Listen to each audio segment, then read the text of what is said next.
Top Notch family, what is going on? So, in today's video, we are going to be doing a Western Conference Finals preview matchup against the Oklahoma City Thunder and the Minnesota Timberwolves, as the Oklahoma City Thunder absolutely destroyed the Denver Nuggets in Game 7, 125-93. And man, oh man, this is going to be a fun series. I can't wait. Well, before we do start today's video, if you guys enjoy NBA content just like this, I'd appreciate it if you smash that subscribe button. Our goal is to upload for 365 days, and we're super close of reaching 11,000 subscribers. But once again, continue to keep liking, sharing, subscribing, commenting, all that good stuff. And let's get back in today's video. So, as y'all see on the screen, this is the bracket. The Pacers versus the Knicks, and Minnesota Timberwolves versus the Oklahoma City Thunder. Now, first thing we're going to start off with is starting from the regular season, of course. So we're going to look at the NBA standings. And when we look at the NBA standings, the Oklahoma City Thunder had an amazing season, 68 wins, 14 losses, 82 win percentage, right? They were 39-13 in the conference, 35-6 at home, and 32 away. Finished off the season on a 4-game win streak. I mean, just looking at that home record, it is amazing. The Oklahoma City Thunder have one of the best fan bases in the league, and it definitely is going to play a factor in the postseason because they're going to always have the home court advantage in those big games if it gets there, right? Now, when you look at the Minnesota Timberwolves, they kind of fought to get into this position, but they finished off the season very strong and have been playing good basketball ever since they got to the postseason. And there's a reason why they're in the Western Conference Finals. Their record is 49-33, 33-19 in the conference record, 25-16 at home, 24-17 away. Finished off the season 8-2, finished off the season on 3 straight wins. Now, the two matchups, obviously, the Minnesota Timberwolves did face off in the first round, was the Los Angeles Lakers, where they won their matchup 4-1.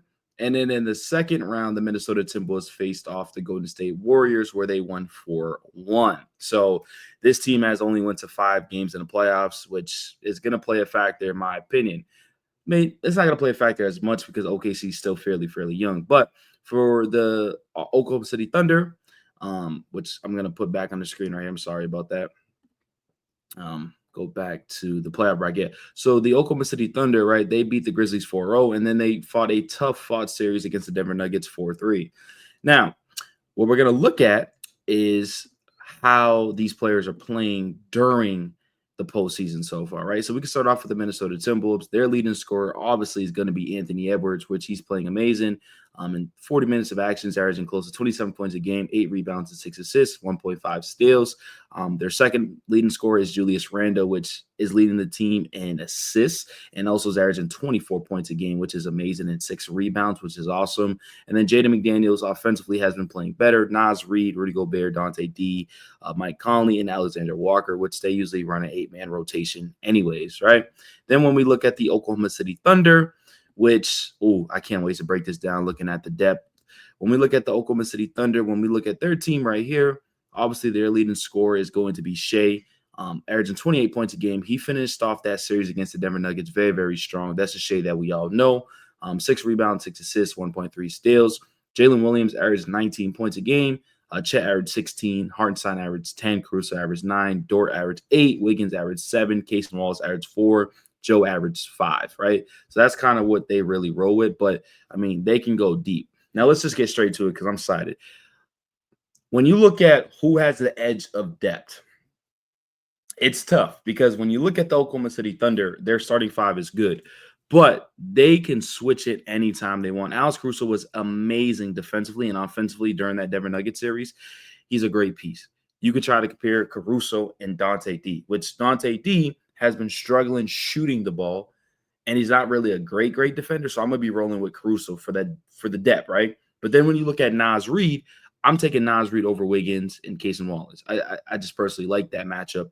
Well, not the matchup, but I just personally like Naz Reid a little bit better. And then Nickeil Alexander-Walker is also can be inconsistent and streaky too, but you could say the same thing about Casey Wallace and Isaiah Joe, which in this series against the Denver Nuggets, Isaiah Joe was pretty much in play, but as you see, he only got 11 minutes a game. If he's not hitting a shot, it's tough. Casey Wallace is a great defender. I feel like he should play a little bit more. I guess I don't know why he doesn't, but when he's hitting his shot, it's amazing, right? And what I think the Minnesota Timberwolves are going to do, they're going to go into that zone. The Denver Nuggets went into this zone, and the Thunder struggled because now it forces the Thunder. Shea can't do this isolation basketball no more, right? You have to pass the ball through a zone, and that's how you get open looks. The thing is, you're going to get plenty of shots, but what teams are hoping is for Dort to continue to struggle, which he's like, it's weird. Like he will have a big game and then he will struggle. Like his splits right now in the playoffs, he's shooting 28% from the three-point line, but there's a game where he literally won the Oklahoma City Thunder again because he hit 3 threes in a row. Their shooting is not the greatest. Even Shea, now I don't think this is going to count from the most recent game, but look at the shooting: 26%, 24%, 34%. Caruso's the only one that's really hitting. 42%, Lou Dort 28%, 35, 39, and 36, right? So this is the concern when Minnesota goes into the zone. They're not going to get tired like the Denver Nuggets. They can get into the zone, move all around, but then in the fourth quarter, they just they gas out. That's what happens with the Nuggets. They completely gas out, right? Minnesota, they're not going to gas out. They want to play this basketball. This is how you're going to beat the Oklahoma City Thunder. So if OKC can't hit their shots, I'm going to edge it off to Minnesota. But if OKC hits their shots, this series is going to be over. I mean, it's really just simple as that because OKC's defense is completely amazing. And we're going to get to the ratings and stuff like that. But when we look at the Minnesota Timberwolves stats, as a team, look, Edwards, Randall. Now, McDaniels, right? McDaniels, if he's in foul trouble, he's going to have a problem scoring. It's unfortunate, which the zone's going to help if they decide to go that way. But if they're just going to one-on-one have Shea and McDaniels one-on-one, he's going to be in foul trouble. He is. I mean, he's averaging 3.3 personal fouls, which is the second most to Dante D. So they got to play that zone, throw a little different matchups, right? But you're also hoping for the Minnesota Timberwolves size that if Dante can hit, you're going to be confident. If Mike Conley could play better basketball, more than 7 points a game, I understand he's playing his role, but you're going to need more from your starting point guard. You are. It's really just simple as that. Because when you look at their shooting splits, Edwards shooting 38%, which is pretty good. McDaniels 34, 35. Randall, and then the same for McDaniels. But Naz Reid shooting 46. But then you look at Dante, 25, Mike Conley, 35, Alexander Walker, 29. So I'm going to edge it off just a little bit to the Oklahoma City Thunder with their depth. I like their pieces a little bit more. I think they got more shooting. Wiggins is a consistent shooter. Caruso's a good shooter.